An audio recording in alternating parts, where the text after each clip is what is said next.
Kudu. Kudu. What is good, everyone? This is Kuzu Ranger coming at you from Japan. Today I want to discuss the big question that anyone interested in this game should be worried about, and that is MapleStory free to play or is it pay to win? Now, just to start out with the basic concepts, a free to play game is one that allows you to fully download and play the game with no strings attached, absolutely for free. This is a very misleading phrase though, since most often these games will make their money by selling in-game items or services, which inevitably mean people will buy it. And this is where the term pay to win comes from, because most often the player that pays nothing will be outclassed and outgunned by the player with store-bought items and buffs, leading to more people buying items in order to compete. And it's also hard to analyze accurately, since most of it comes down to perspective. This is why I want to break things down into two categories. One, the very casual gamer, and two, the serious gamer. For a casual gamer who just wants to try out the game on the weekend to mess around and experiment with things, but not really invest a lot of time in, I would say MapleStory can indeed be considered legitimately free to play. I myself played it for many months without ever spending a dime, even grinding hardcore, and this was back 9 years ago when leveling up was literally 10 times harder or more than it is now. The game can be enjoyed by exploring different areas, going on quests, playing mini-games, finding parties to join, shopping in the free market, collecting items, you name it. However, for anyone who plays it seriously and puts a significant amount of time and energy into it, it is very difficult to consider it completely free to play, and here's why.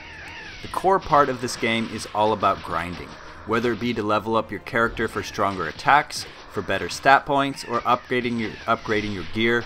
The serious gamer is going to be spending a big chunk of their time fighting monsters. And when you do that, you obviously want to kill the most monsters in the shortest possible time. It's all about efficiency. And in order to be efficient when grinding, you're going to need a pet. Yes, a pet. The pets you can buy will automatically pick up mesos, which is the money in MapleStory, and any items dropped by monsters. Now this is a huge time saver, letting you train on monsters without ever having to pick things up yourself. Now let me put it this way, if you were to train for 5 minutes without a pet, you would also need to spend several minutes just picking up all the drops from the monsters you killed. Because each monster may drop anywhere from 0 to around 1, 2, 3, or even 4 drops, and when picking it up you can't physically attack, so you're wasting precious times and perhaps doubling your time needed to train. With a pet you can continue training and never have to stop. If you play regularly, you'll understand again just how much money and items you can collect from training. So you'll need a pet if you want to play the game seriously. The good news is that it's not very expensive.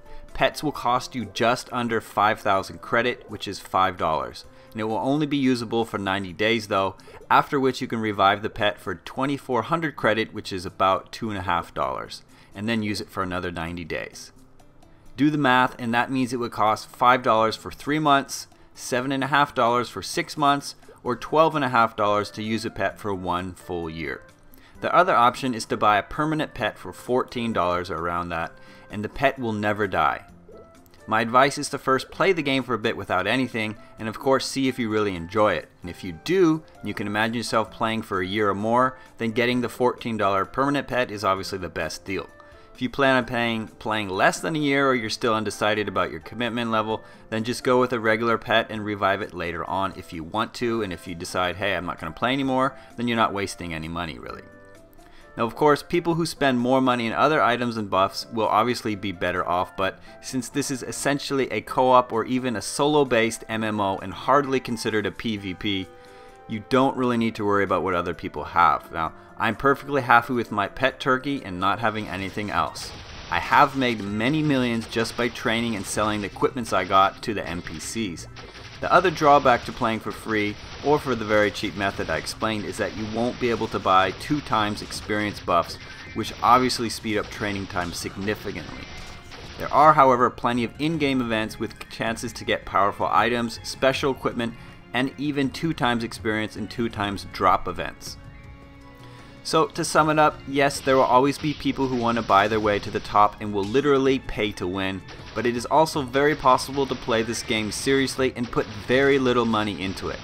All in all, it would only cost you around $1 to $2 per month to play this game at a solid, competitive level without falling too far behind other players.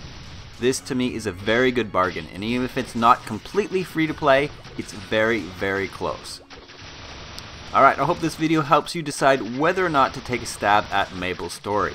Don't forget to hit that like button and subscribe to my channel for more reviews, guides, and analysis. Thanks for watching, guys. This has been Kuzu Ranger. Ooh.